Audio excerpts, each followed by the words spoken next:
So market research is important because you don't want to not do it. Because if you don't do it, it's like saying, I don't want to use my headlights in my car when I'm driving at night. It's more fun to drive without lights on the 405. Well, why would you do that? Market research is something that you want to do because it's a systemic and objective identification, collection, analysis, and reporting of information for the purpose of helping managers make better decisions to solve problems and mostly identify opportunities. Okay, so let me show you this very quick.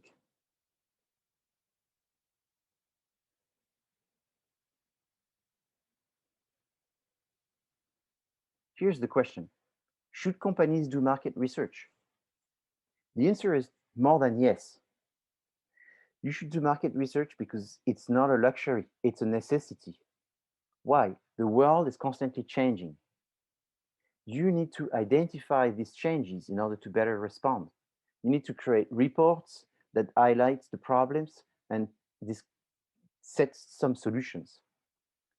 Business decision cannot be just random business decisions. They cannot be emotional business decisions. They have to be supported by facts, by data. Making bad decisions costs money.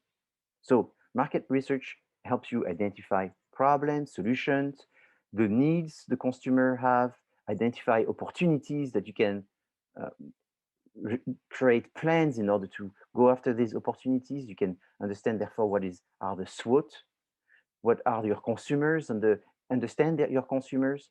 Look at your competitors, understand your competitors by doing benchmarking. You can look at the 4Ps. What are the 4Ps? It's product. So you do market research for the product, you do market research for the price, for the communication, and for the distribution. It allows you to analyze the potential strategies. There's several strategies you could go after. Which strategy do I go after? It depends on your analysis of the market. Again, the market being the SWOT on all of this, but there's also this issue of segmentation, targeting, and positioning, something I haven't talked about. There is and we'll talk about this next week, which is this idea that you cannot look at all consumers as being all the same. They are different. And you're going to analyze the consumers and their differences to identify which consumer difference would you favor, would you solve, would you satisfy. Okay, so should companies do marketing research for the sake of better understanding satisfaction? Of course. Satisfaction is the word that replaces marketing, and therefore marketing research helps with satisfaction.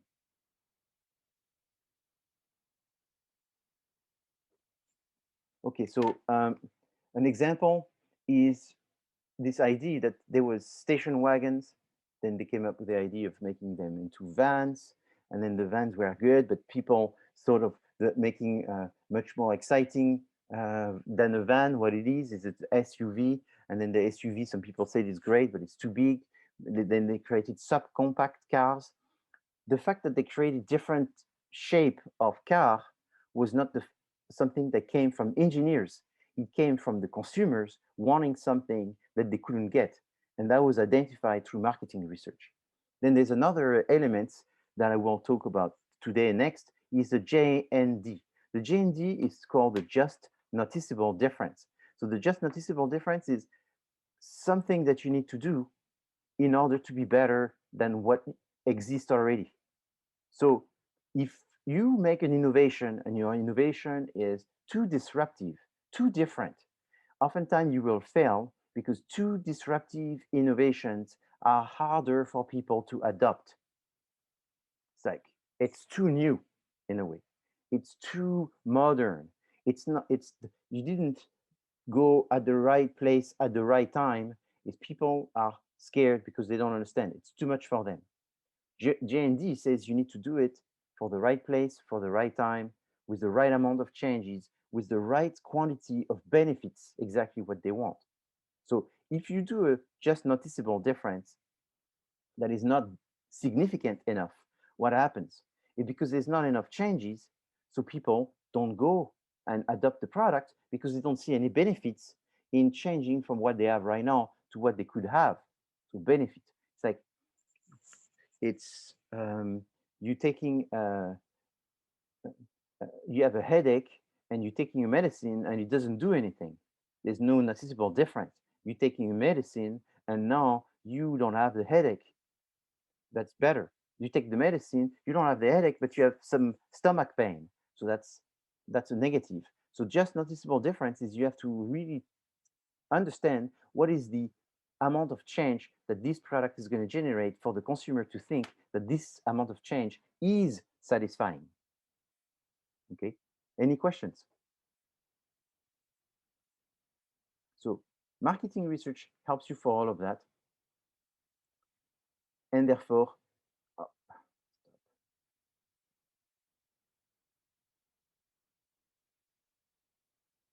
it doesn't want to switch. Second, sorry. So therefore, marketing research is more than necessary. It's vital for the company so they can come up with new ideas and they can anticipate the response for these new ideas. So the marketing research as a process and has several steps.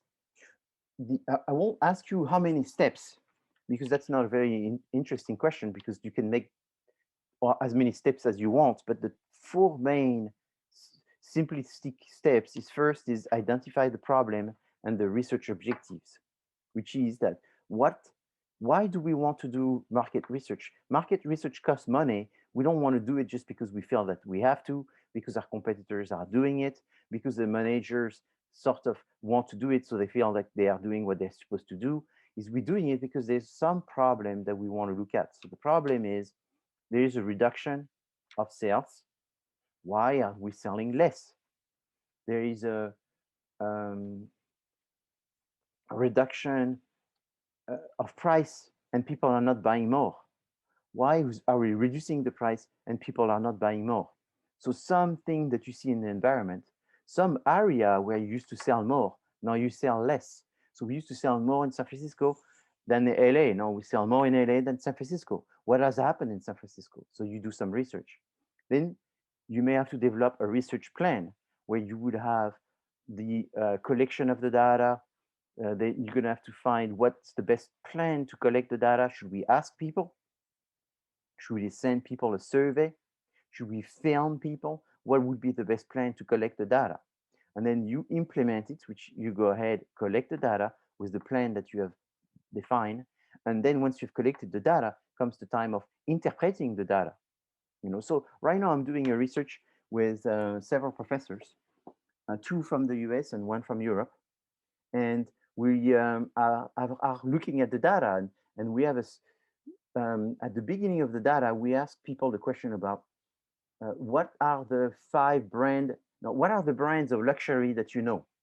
And so that was an open-ended question and they wrote the brands. Some people wrote 5, some people wrote 1, some people wrote 10, people did different things. Some people wrote nothing. So I thought that eventually we could use this data, which 2 other researchers thought, but there's one researcher that collected this data but didn't actually code it. So we don't have Versace and Fendi and Yves Saint Laurent. We don't have the brands. Now, when we actually processed and interpreted the data, we found some of our hypotheses working and some not working.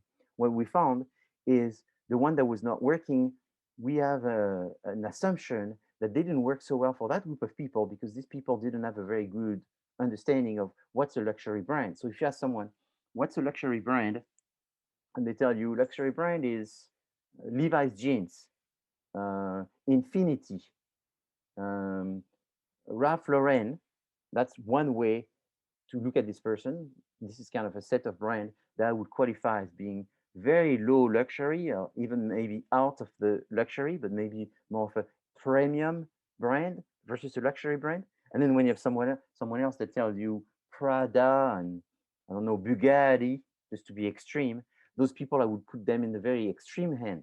Now you can take this data and recode it and actually give a number between 1, 2, 3, 4. 4 meanings is not luxury.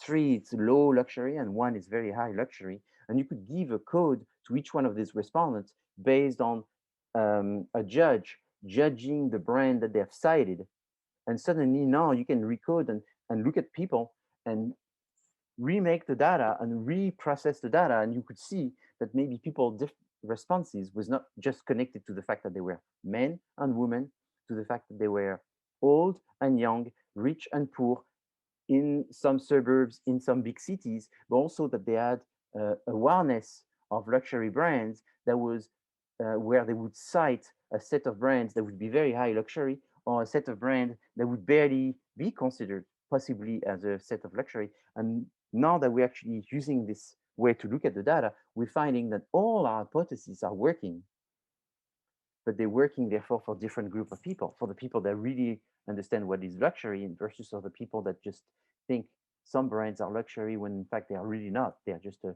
more expensive mass-produced brand. Okay, so interpreting the data is not that simple, but the most complicated step in research is actually not interpreting the data. I would say that's the second most difficult. The most difficult is to identify the problem, because you can lose yourself in doing research. There's so many directions. You have to see, a reduction of sales. A reduction of sales is a very common thing, but you have to have some kind of hypothesis of what made your sales are going down. Is it the fact that you have a new competitors that entered the market? Is it the fact that you are not innovative enough? Is it the fact that there is a change in the demographics of your customers? Maybe they're getting older. Maybe they don't need it the way they used to. So those changes have to be first defined as a problem, and then knowing the problem, it's easier to identify what would be the best methods. So what are the two types of data that you will collect? So there's no more than two. So that's all you have to remember. There is the secondary data and the primary data. The primary data, even though it has the word primary first, is actually the data that you don't collect first. Why is this? Primary data is data that does not exist, that you have to create. So when you collect data, it's a lot easier to collect existing data that has already been created, such as a Google search, for example. So Google search is doing secondary data collection. Easier, faster, cheaper, but could be very biased because they could be produced by someone that has a conflict of interest, or it could be produced several years ago that it's not relevant anymore. So therefore, sometimes you have to revert to primary data. You also revert to primary data because sometimes what you find is sort of related to what you're looking for, but not exactly. Maybe you have a hard time finding why do people like almond milk? And you're finding a research that's from 2019, so it's not very old, done by an independent company, so that's less biased, but it's what women like about milk, almond milk. What about men? Well, we couldn't find that data. That's not available. So then you have to do a primary data to find what the men think, and then you can be doing a comparison between men and women, or you can aggregate the data, put them together, and then get an sort of an average of what people think, having these two groups. Or sometimes you may assume that men and women are not so different that it's okay to use the secondary data just based on women in order to make some decisions, but there's always a risk. When you do research, it's a cost benefit. How long do we have? We have time. Okay, so let's look for the men perception of almonds because we already have the woman, but we have time. We have so much time and money that we can do that. But in business, it's very rare that you have time and money, and oftentimes you have to jump in making deductions, thinking that there's based on a deduction that men and women preferences for ice cream is the same. I'm making this up. Since it's the same for ice cream, we think there's no reason for it to be so different for almond milk, and therefore we're going to assume that these research already published will be very comparative between men and women. It also depends if your business is very sophisticated. So if you're in an industry where there's lots of competitors, where there's a lot of fragmentation, between the different consumers, which means there's not like one stereotype of consumers, but there's many niche of consumers. In that situation, you have to do more primary because you have to be more specific. Okay, so when you look at secondary data, you have also two groups. You have the internal, so it's like the company existing data, versus secondary data, which is external. So if you're collecting the sales reports of your company, how many did they sell in Christmas versus May versus August, that internal data, existing data, is called internal secondary. But if you're using Google to search data, this is called external secondary. So in general, 99% of the time, you start with secondary data. Then, when you look at data, there's also a different type of data, which is either data is qualitative or quantitative. Everything I tell you right now, when I was a student, I didn't find it too interesting. But later, when I became a manager and then owner of a business, I found them very interesting because it's like a crystal ball. Imagine you have a crystal ball that, if you know how to use it, gives you the number for the lottery, the next lotteries. You will really like this crystal ball.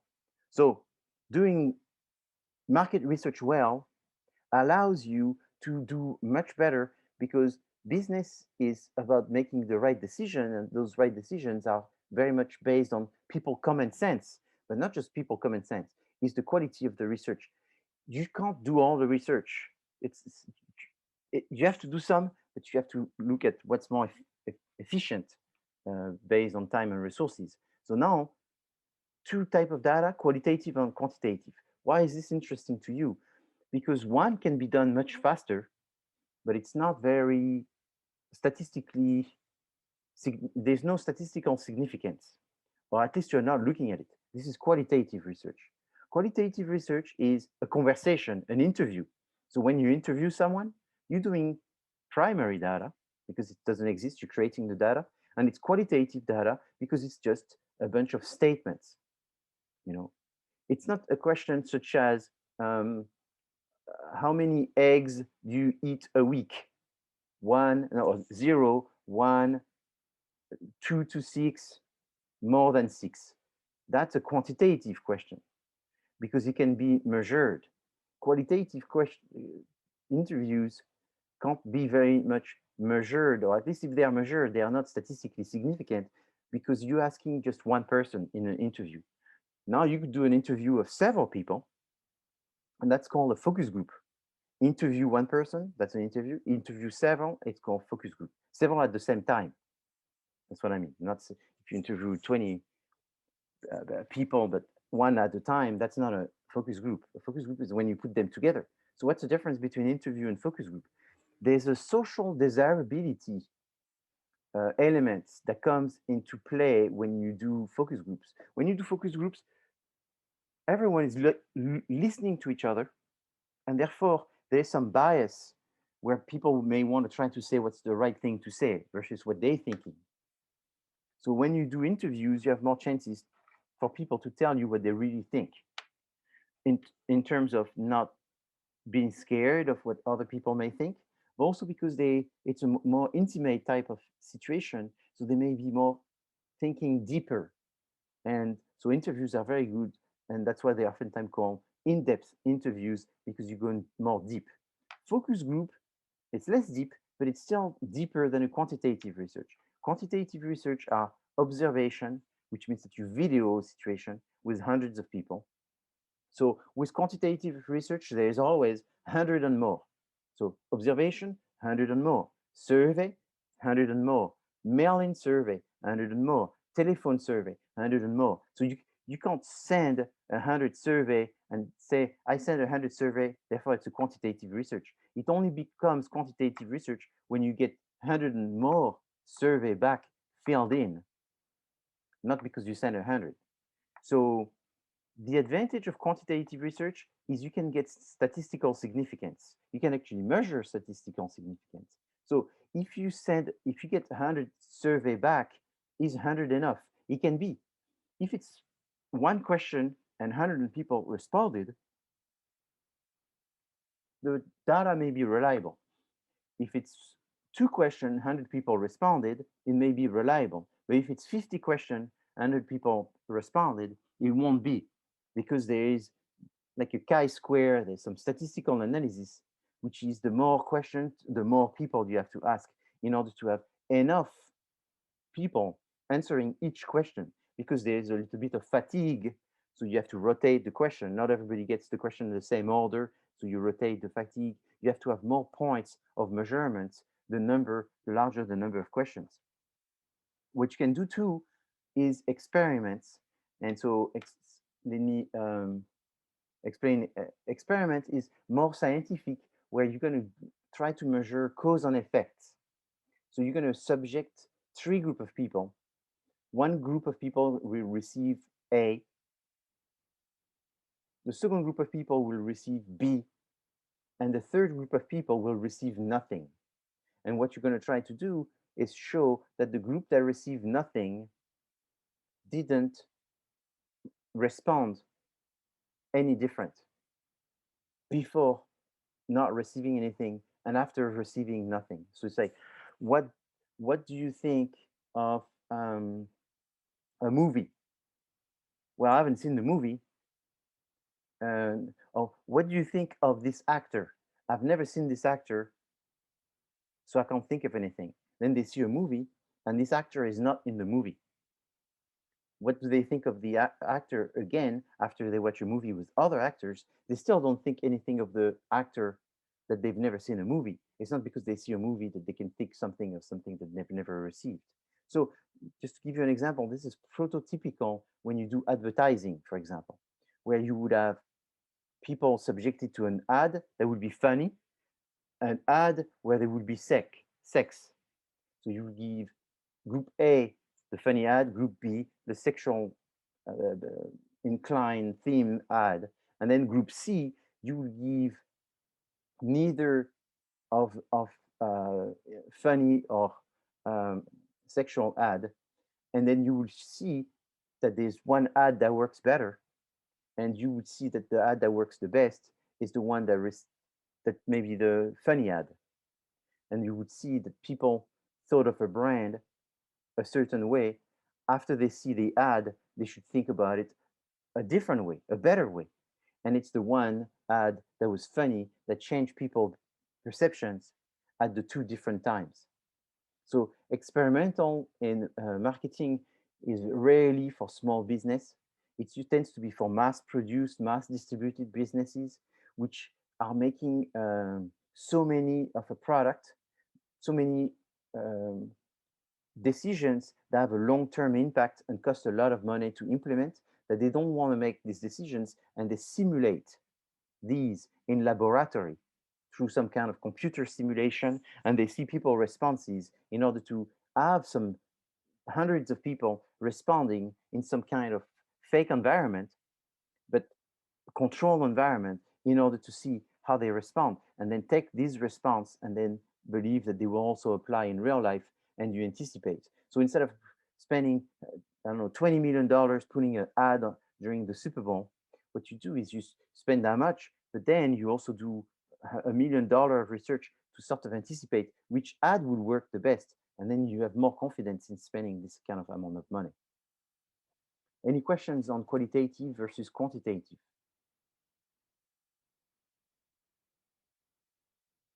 So now going quickly on the concept of probability sampling. The probability sampling only applies to when you're doing primary research, because you're collecting the data yourself, and looking at quantitative research, because that's the only one that worries about sampling.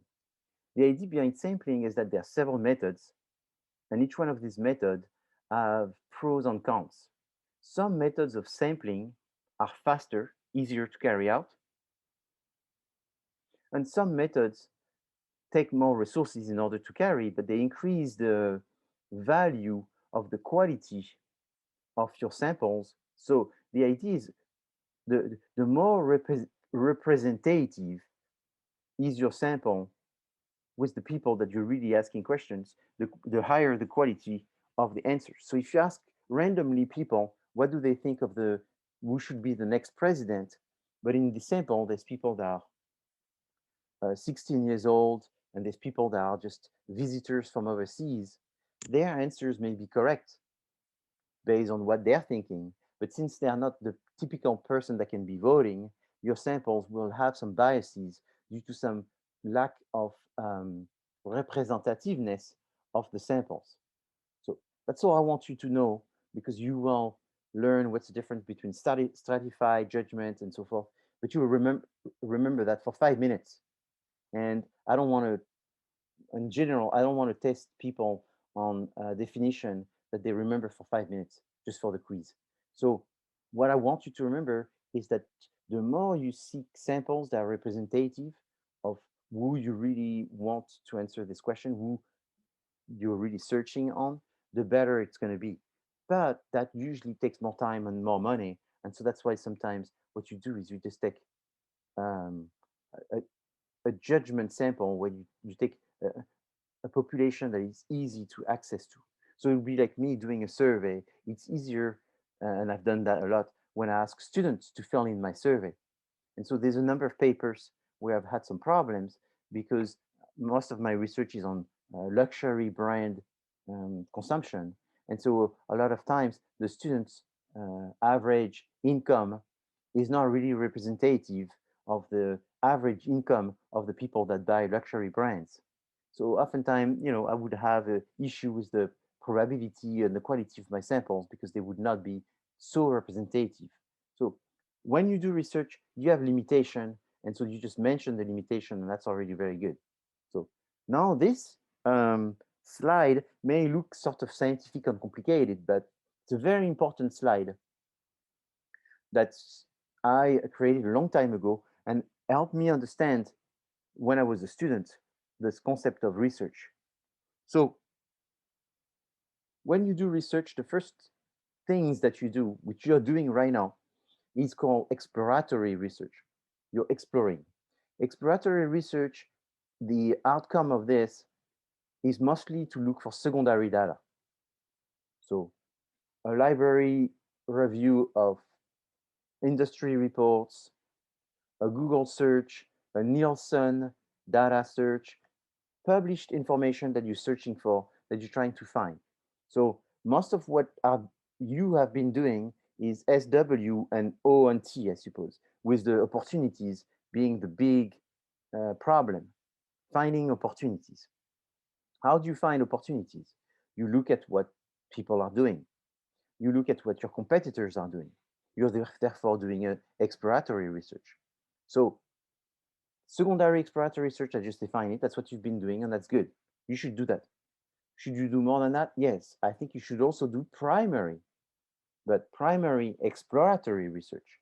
So primary exploratory research is essentially qualitative research. So I'll go back to this slide. If we do qualitative research, are we doing exploratory? Yes. If we do a Google search, are we doing qualitative? Probably not, because most of what you're going to find is other people quantitative research, maybe other people qualitative research as well, but you're going to find secondary data. So exploratory research is finding existing data and then asking people questions. So if you say, oh, let me ask my roommate, because I know she drinks a lot of milk. If she likes almond milk, or why she doesn't like almond milk? That would be qualitative research, and that would be an interview. Should you do that? Yes. You will see that in these interviews, there's a lot of things to find. In fact,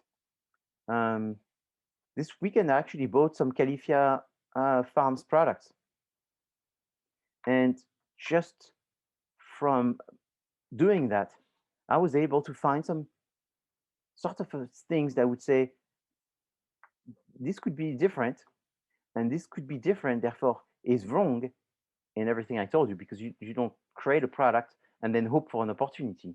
But by thinking about what I was missing in this product, it allowed me to sort of visualize what another product could be, or maybe an update of that product could be. And then, therefore, I need to see if there's an opportunity supporting that update. So I'll give you an example. let's say I find that a lot of their products are almond milk and vanilla, almond milk and this, but no almond milk and cocoa, or no almond milk and coconut. And then I say, you know what? I like almond milk with coconut. And then I decide to create a company which is almond milk and coconut. I would be sort of coconut to do that, because that could be just me that like almond milk and coconut. But then if I do an opportunity analysis and I find that a lot of people are consuming coconut more than it used to be, so it's a growing opportunity, and a lot of people who drink almond milk also like coconut, and therefore there's no reason why these two products could not be mixed together, right? And I find this from asking people. Then I could even say, you know what, professor, I don't care. I'm going to grab some almond milk. I'm going to grab some coconut. I'm going to make a mix and then put it in different bottles and serve it into people glass and ask them which one they like the best. And if I do this to 5 or 10 people and I find that the one that they like the best is my little coconut mix, they like it better than coconut or they like it better than almond, I can bring this back as primary data analysis, saying I asked a few people what was their favorite product from that mix that I made, and I found that their favorite one was actually the coconut. And there are opportunity, like I just said 2 minutes ago, for coconut, with the coconut sales going up, with the number of people that said that they would want coconut in their almond milk or whatever. You see, this is how you make um, an argument that would support your ID. And these arguments are not just emotional, they're supported by some research. Obviously, the more the research is robust, the more the investors, your family, whoever is going to give you the money to start this business, is going to feel comfortable. If you said, ask 10 people, what did they thought? The question to you is, who are these 10 people? And if these 10 people were not at all anyone close to resemble what could be the target, then that weakens your research. So to make your research strong is one, do secondary research first, then do primary in-depth interview, followed by primary focus group. Once you've done this, then you may move into what's called descriptive research, which is what I called earlier. The best method for descriptive research is quantitative. So you're going to do some survey, you're going to collect large number of data in order to identify some frequency. How often this? How many times this? And it's statistically significant because it's 100, 200, thousands of people. That's descriptive research. And then causal research is what I call the experiment in a previous slide, where you're going to look at cause and effects between different treatments. Okay. Any questions? So my last slide is therefore a recap.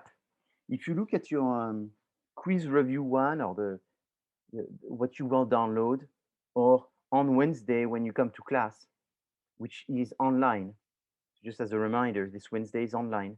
I gave you some videos to review, and these videos are about this subject and other subjects that should help you. So there's videos which are on YouTube, but there's also videos which I posted inside Canvas. So they tend to be something like 5 minutes, not very long videos. That should prepare you and to understand that there's a way of thinking. Doing research is collecting data. Data is either existing, secondary, or non-existing that you have to collect yourself. The non-existing data that you have to collect yourself, they're either qualitative or quantitative. If they are quantitative, it's descriptive and experimental. If they are qualitative, it's interviews or focus groups. In the descriptive, there's the one that are very focused on collecting data from observation or from a survey, from a questionnaire. And if they're experimental, they are just through a laboratory simulation type of experiment where there's going to be cause and effects between different treatments. The different treatment generates a different effect. And so that's what you're trying to measure, is what makes the most changes with the least cost in making these changes. Okay? Any questions?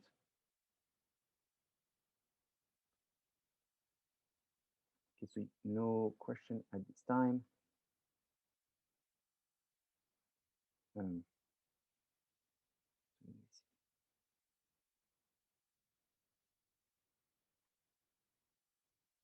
so now moving on to another subject, which is the subject of consumer behavior. So consumer behavior is very important because it's what we do in order to satisfy is we need to identify the consumer. So marketing is about what? Long-term customer satisfaction at profit. Delivering satisfaction, satisfying the needs of consumers. So what we call the black box is how do they think? So how do people think? Well, they think in terms of input, process, and output.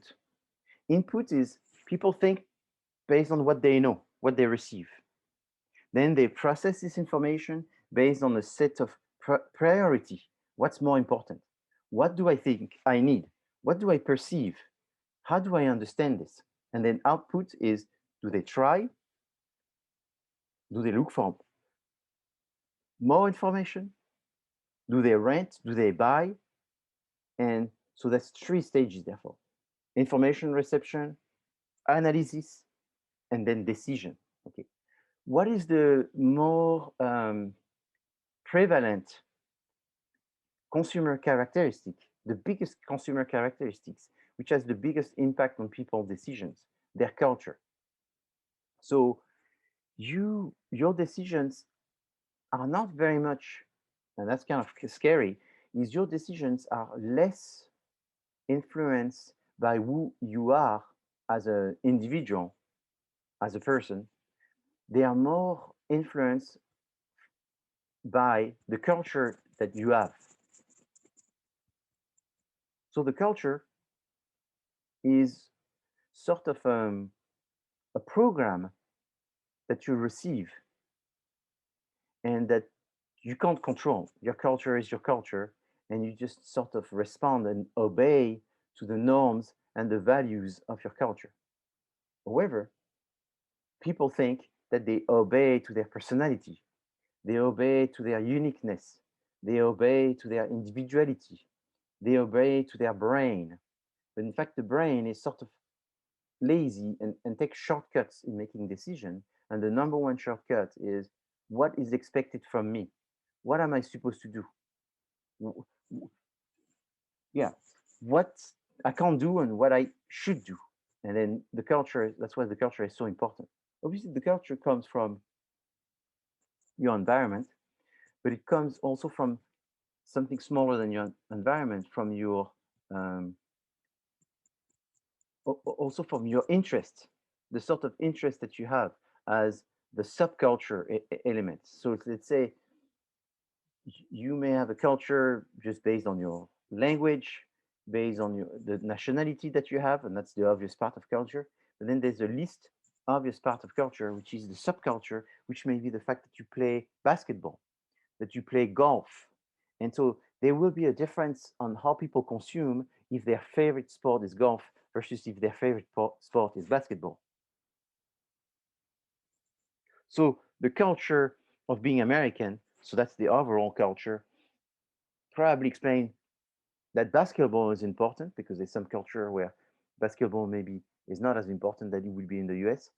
And then the fact that you are a fan of basketball is also a subculture element that affects. So culture, subcultures are the two that has the largest impact on your decision making. Then there's another element that is very important is when you are a business person, and more so if you're a marketing person, you think in terms of ideal state of the consumer versus um, actual state. So ideal state, let's talk about the actual. The actual is what you have, all the things that you have. And ideal is what you could have. So you have a diamond ring, on your diamond ring is a carat. Then marketers' jobs is to let people know that there is also 2 carats and 3 carats and 4 carats and 5 carats diamond. So if you don't know there's such a thing as a 5 carats, you don't feel so bad about having a 1 carat diamond. You only start feeling bad about your 1 carat diamond when you hear about the bigger diamonds. And so the job of a marketer is to not only inform you that there's some bigger diamond, but it's to persuade you that your life will be so much better if you had bigger diamonds. So people live a happy life. They are not stressed or anxious. And here comes a marketer, and all this person does is try to remind them that everything they have is okay, but there's many more choices, and there's other choices that are much more valuable and that they are missing out. So this fear of missing out is therefore generating people's motivation to look for the ideal state. So the ideal state, obviously, marketers are very in control of that because they may be creating even ideal and actual, not against their competitors, but they may be creating an ideal and actual based on the product that they've been selling. So it's like Apple telling you, you know what, you have an iPhone 6, you need an iPhone 8. You know what, you have an iPhone 8, you need an iPhone 10. And so they're constantly creating ideal states for people to realize that they are missing out. And this sort of a fear of missing out is what creates the intensity for them to respond. So cultural elements, individual cultural elements are the strongest characteristics that influence people behavior,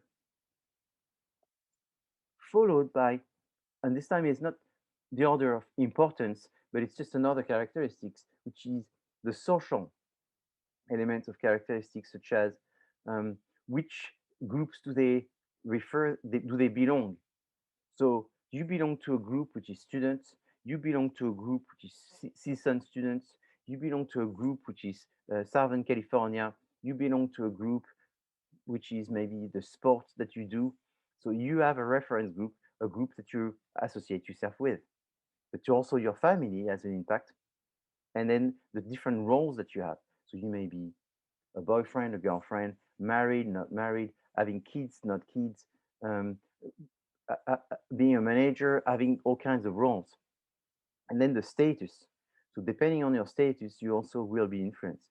If you have a higher status, you're going to try to buy more expensive things. If you have a lower status, you may also try to buy expensive things because you may have a complex of inferiority, and therefore you will buy better things in order to balance this complex of inferiority. Or you may be buying things based on your status because you think that this is what's expected. So again, there is inter relationship and correlations between these factors. So they are not in isolation. So social is not in isolation, but it's also influenced by cultural. That's why cultural is so important, because in itself, it influences, but it also influences the other characteristics, which are therefore also directly influencing the decision making. Then personal characteristics such as your age. Obviously, there's a generation influence, and the fact that you may be married, not married, that you may have some commitments with someone else, that you may have children. You don't consume the same way when you're 20 and when you are 60. And that has to do with your the fact that you have different interests and you have different responsibilities. So these influences are just a genetic, not genetic, but biologic type of perceptions that change as you are younger or older. There may be some different way you consume based on how you feel about your economic situation. Do you have a constant income or not constant income? Did you put some savings or you have no savings? All of that has an impact. Then, as a personal, so it's not influenced by others, there's obviously your personality. So here we talk about personality traits. Personality traits is how do you feel about things that are new, innovations? Do you trust when it's new, or are you skeptical for things that are new? So there's a innovativeness trait. What about ethnocentrism? Do you feel that what's made in your country of origin, of your culture, is better than what's made overseas? So it's going to be saying, everything made in America is better. And there's no rational justification for this. It's just a statement. It's just something that you're confident. And it's either that you think America is better, or you think that the other one are not good, that makes you have a personality which is more or less ethnocentric. Um, how, how much egoism you have, how much caring for others you have. So personalities are around traits: egocentric, gregariousness, innovation, liking change. Okay, all of this are personality, and based on different way people uh, are sort of influenced by their own DNA traits of decision making, their personality, it makes an impact. Self concept is also very important. Is how do you feel about yourself? You feel good about yourself? You think you're someone who is guilty of something?